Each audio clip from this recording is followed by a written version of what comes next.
Uh-oh! You've taken a few wrong turns and now you're lost in the great outdoors. No use worrying about how you got here, it's time to work out how to find your way home. You check your phone, battery dead. You take a look in your backpack, nothing of use. And your water flask, bone dry. This delightful jaunt into nature has quickly become a living nightmare. Luckily, your head is bursting with useful survival tips you've picked up throughout your life. They'll help you out of this predicament, or will they?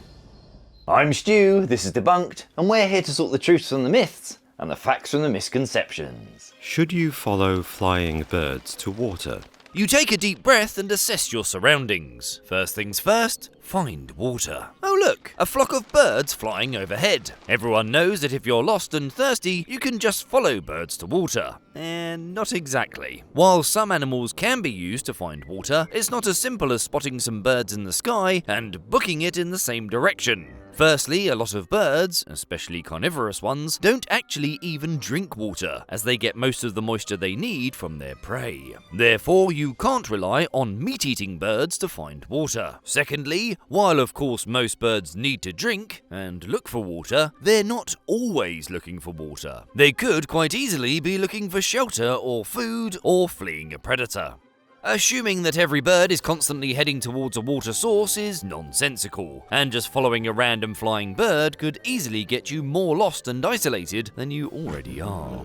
Still, some birds can be used as water indicators, but only in specific circumstances. A lot of seed-eating birds, such as pigeons for instance, spend all day munching on dry seed and start looking for water around dusk. So, if it's getting towards the end of the day and you see a small bird with a short conical beak flying low, it might be looking for water. Again though, might.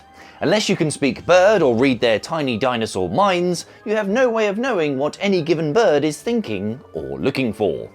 Which seems obvious when you say it out loud. In a survival situation, chasing flying birds around is not a great tactic. Now, if you start to see a decent number of animal clues, like multiple converging animal tracks, swarming insects, and yes, seed-eating birds at dusk, then taken together, that might suggest that water is nearby. You can also keep a lookout for lush vegetation, follow valleys and gullies, and generally direct yourself downhill.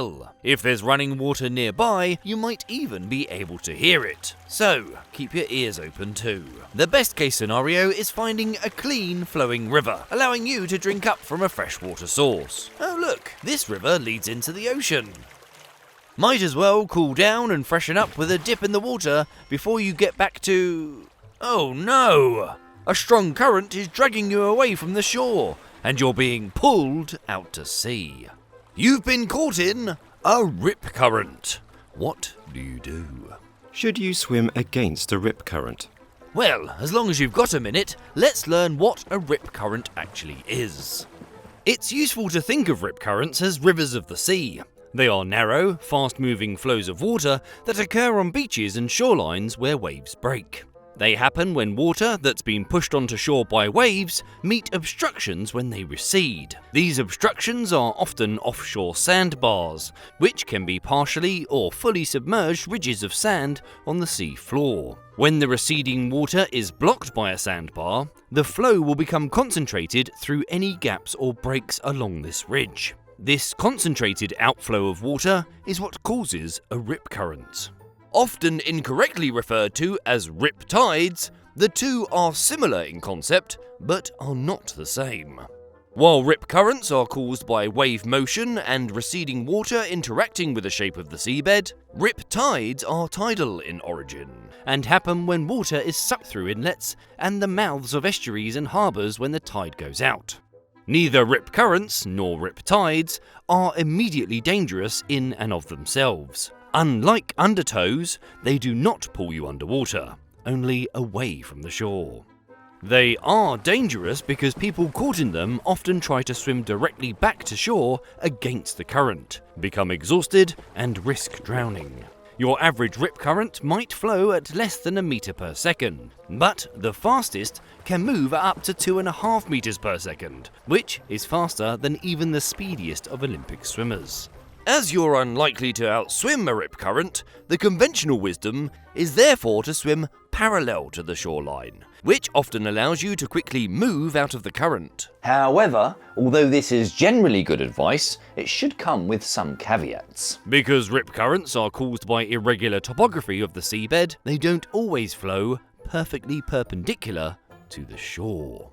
Some rip currents move at an angle, change direction, or even curve back round towards the land. Therefore, the best advice is to swim perpendicular to the direction of the current, then towards areas of white water with breaking waves, and finally back to shore. Additionally, if you're not a very strong swimmer or are caught in a particularly large or powerful rip, it might be a better idea to simply relax and quite literally go with the flow. On average, they won't take you far beyond the line of breaking waves. However, particular currents can push you hundreds of meters offshore. Eventually though, the flow will dissipate and you can escape the rip current. While you're out here though, it could be a good opportunity to do a spot of sea fishing and attempt to catch the freshest meal you could possibly get. No bites, eh? Whoa! What's this? With the Fishing Clash game, you don't need to sit around for hours waiting for a tiddler to take the bait. You'll catch true monsters. You can instantly claim your free gift and rewards and take part in daily championships and events, as well as join a clan. Then you and your team can take part in arena co-op competitions against another clan to be the first to reel in as many points as possible. Get the highest score and you can be the champion of your clan. My favourite game mode is the Duel, where you compete head to head with another player to catch the highest scoring fish in a timed battle. To help you climb your way to the top of the overall rankings, you can upgrade your rods, lures and baits to get an advantage over the other anglers. Make sure to use my special gift code Debunked so you can reel in free power-ups worth $20 that will help you catch more fish. Catch Fishing Clash for free by clicking on my link in the description or scanning the QR code on screen now. You've realised that was all a lovely little daydream. You're still stuck out at sea and have neither phone battery to play this wonderful game, nor a rod or a raft to catch a tasty meal. Right, let's get you back to shore.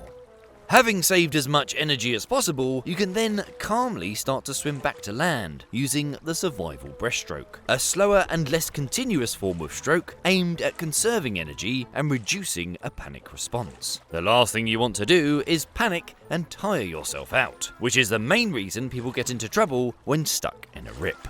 As always, prevention is the best policy, so look out for signs of rip currents. They can be identified by gaps of apparently calmer water between areas of breaking waves, which may appear discoloured and might contain debris moving out to sea. Alright, you've managed to escape the rip and are leisurely swimming back to shore, when you look up and see a pointy grey fin slicing through the water's surface, and it's coming straight at you. Just your luck. Thankfully, you know exactly what to do in this situation. Should you punch a shark on the nose? Everyone knows that the best way to send an inquisitive shark packing is a simple punch on the nose. I mean, you can try that, and it might work, but attempting to bop a shark on the snout has some serious disadvantages you really ought to consider. First of all, trying to punch a shark on the nose puts your hand rather dangerously close to the shark's mouth, which is obviously a bit risky. One wrong move and your hand might end up inside the shark's jaws, and soon after, its belly. While some people have managed to repel sharks with a quick jab to the nose, others have lost hands by following this well-known advice.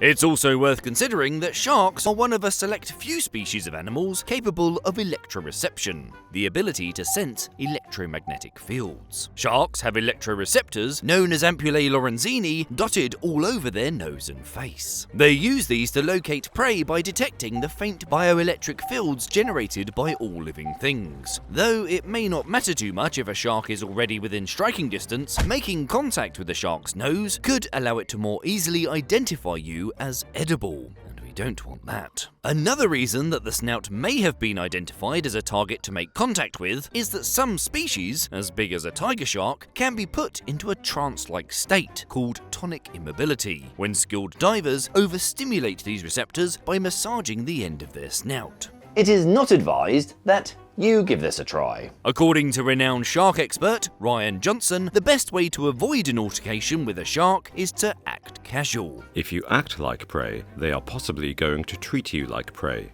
Don't panic, don't thrash, don't try to get away. Remaining calm is often the best way to keep approaching sharks from biting. Most sharks are ambush predators, so standing your ground, reducing any movement, and not turning your back on the shark will discourage it from instigating. However, if the shark does attack you, it's time to fight back. If you happen to have any hard objects available, like a camera, a rock, or that nice metal drinking canister you drank from earlier, it's best to use those to deflect the shark's advances. If the only weapons you have are your hands, it's actually better to aim for the shark's eyes and gills. These areas are especially sensitive, and at least a little bit further away from the shark's tooth-filled jaws. One of the most obvious problems that people don't consider when punching something underwater is physics. The density of water means that any motion you make underwater will be more challenging, since you're fighting against the resistive properties of water. However hard a punch you try to throw, your movements will be significantly slower than they would be above the surface. Have you ever tried punching underwater? It doesn't work very well. As with all animal attacks, the best advice is to go for the eye. If you poke something in the eye, it will stop what it is doing. Thankfully, a few well-placed pokes, jabs, scratches and claws to its breathing holes and eyeballs has given the shark a lot to think about, and it swims away with the tail between its fins. That being said, if you do end up in the shark's jaws, the advice is literally fight for your life. Clawing at its eyes, gills, and yes, its nose. Playing dead isn't going to work with a shark. Still, in our scenario, you've avoided the attack.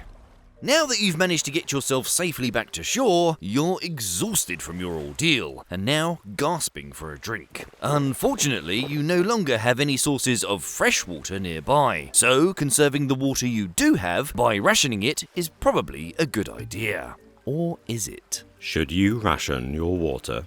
Rationing water during a survival situation seems like the most obvious thing in the world. Drinking water is very important, and if you run out, you're in big trouble. So surely it's best to only drink small amounts at a time to make it last as long as possible, right? While this kind of thinking might make sense when it comes to food, given human beings can live for around 2 to 3 weeks without eating, water is another matter entirely. Water is crucial for the proper functioning of the body, necessary for just about every bodily process there is. As such, the amount of time an average person can go without water is only around 3 days, so rationing it ignores the body's immediate needs. Dehydration can leave you tired, weak, dizzy, and confused, and therefore unable to search for more water or food or complete other tasks necessary for survival. Severe cases of dehydration result in organ failure and shortly after, death. As a result, experts actually recommend that in a survival situation, you should drink when you're thirsty, and make looking for water a top priority. This keeps your body functioning properly while you search for water, food, and shelter, which is a lot harder to do when you're dehydrated. What you should be rationing is water loss, which will help you stave off dehydration for longer. You can limit the amount of water you lose in a number of ways. If you can, try to restrict activity to the mornings and evenings, and stay in the shade and rest in the daytime when it's hottest. Keeping your skin covered from the sun will increase the humidity near your skin and prevent too much moisture from evaporating off of you. Lastly, try to breathe through your nose, as you lose far less water this way than by breathing through your mouth. As your survival adventure continues, you make your way along the coast in search of civilization. Eventually, you realize that all the water you've drank has made its way to your bladder, and now you need to relieve yourself. With fresh water no longer available, you remember that in dire situations, you can stay hydrated for longer by drinking your own urine. Should you drink your own pee? Made famous, or infamous, by popular adventurer Bear Grylls, this advice suggests that in moments of severe dehydration, drinking one's own urine directs water back into your system that would ordinarily have been lost. Well, while urine generally isn't particularly dangerous to drink, given it is 95% water, unfortunately, in a survival situation, it's not going to help you. In case you didn't know already, urine is a waste product. It contains things like excess nitrogen, sodium, calcium, and potassium, as well as trace amounts of toxins from your liver, all of which your body is actively trying to expel. Drinking your urine means these substances are immediately reintroduced into your system, forcing your body to expend energy on processing them all over again. Additionally, the presence of salts in your urine means drinking from your own tap can actually work to remove moisture from your system, despite the fact that you're taking in liquids, in much the same way seawater does. In a survival situation, these effects are compounded. The more dehydrated you are, the more concentrated these waste substances your urine will be. Thus, drinking urine repeatedly, especially the less diluted urine you'll excrete when you're already dehydrated, can actually dehydrate you even faster. For these reasons, the US Army Field Manual explicitly advises against drinking urine as a form of hydration, even in dire circumstances where no other fluids are available. Urine does have other survival uses though. If you're stranded in hot weather, peeing on your clothes and putting them back on can cool you off and help regulate your temperature. But you've got the sea right there, so maybe just use seawater. Oh, watch out for that rip current! Will he ever learn? Thanks to Fishing Clash for sponsoring this video. Please check it out for free and use gift code DEBUNKED to get $20 worth of free bonus power-ups, which will help you reel in bigger, better and rarer catches. Thanks for watching, stay safe, and we'll see you next time.